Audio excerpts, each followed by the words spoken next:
New from Vinegar Syndrome, and on 4K disc no less, comes Ticks, a movie that has, well, it's felt like it's always been with me as a film fan. I first discovered this way back in the VHS era, and I just utterly loved it from there.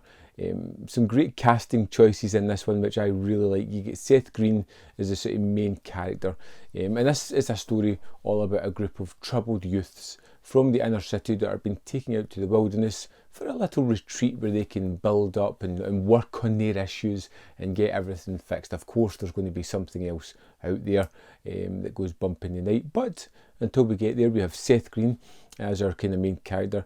He is someone with abandonment issues, and one of the most hilarious retrospective scenes, I would say, at the start of the movie, we have his dad kind of dropping him off in a rundown area of the city and just peeling off, driving away, and then later on we find out that his major problem is abandonment issues and being left alone, and it just kind of throws back to that opening scene where his dad just leaves him. It's hilarious.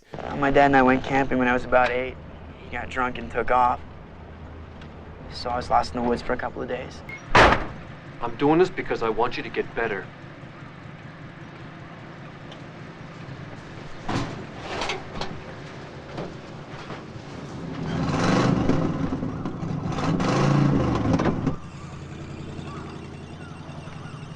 But I think the funniest aspect of the movie is the character of Panic. You know, this young gangster-ish kid who, you know, is supposed to be deadly, dangerous, and has that feeling of just fighting against everything. And obviously the producers and the directors looked far and wide and like, who can we get for this? Who is one of the most grittiest characters that we could get to play this person of Panic? But when I see you hanging about with anyone. Here's the deal. You sing a gimme, you live. You brick, you don't. It's just, choosing Alfonso Ribeiro is just awesome. I felt, even at the time, 93, he was woefully miscast, and I think it is still, even now, it just doesn't sit right with me. I keep waiting on the Carlton dance to appear midway throughout the movie. Now, the star of this one will always be the special effects.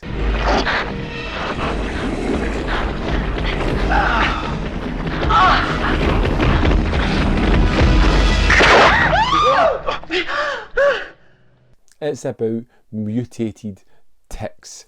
We have Clint Howard, who's doing some drug growing, and he's using some chemicals to get a sort of quicker crop. Of course, these drop onto tick eggs and create these monsters, and these are wonderfully fun monsters. We get to see these things in all their glory. Great animatronic versions of them, or hordes of these things. Later on, there's some giant ones, like even bigger than the sort of football sized ones that we see in the movie that come later on, and the characters are a little one note. They are people that we just kind of follow, but as in true horror tropes, it doesn't really matter. You know, you, as long as you have a vague idea of what this character is, and to be honest, these characters are super one-dimensional. It's as if someone's just sat down quickly and just went, we need a geeky one, we need a gangster one, we need a spoilt one, we need one that works out a lot, we'll get that. Can we just throw in like a troubled daughter as well? Yeah, that's fine. We've ticked all the boxes here, we're good to go. And it doesn't offer anything in the form of surprises with the actors. But it doesn't matter, because you get these wonderful set pieces, particularly at the end of the movie as the ticks are attacking the barn.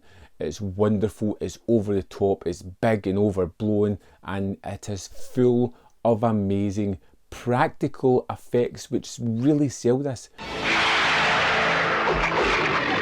And even with the 4K disc, it's hard to notice any of the contraptions making these things work. They look great on screen. There is moments where you get genuine frights and scares and you're worried for a couple of the characters. You ultimately know what's going to happen and who roughly is going to survive, but it's getting there.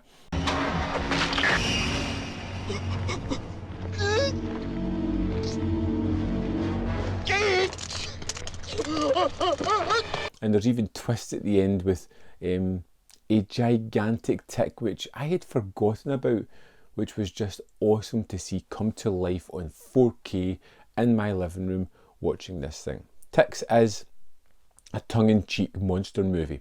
It feels as if it's both in love with the tropes and style of these kind of monster movies, but also at the same time having a little bit of fun by poking fun at itself. And I kind of appreciate that in these kind of movies.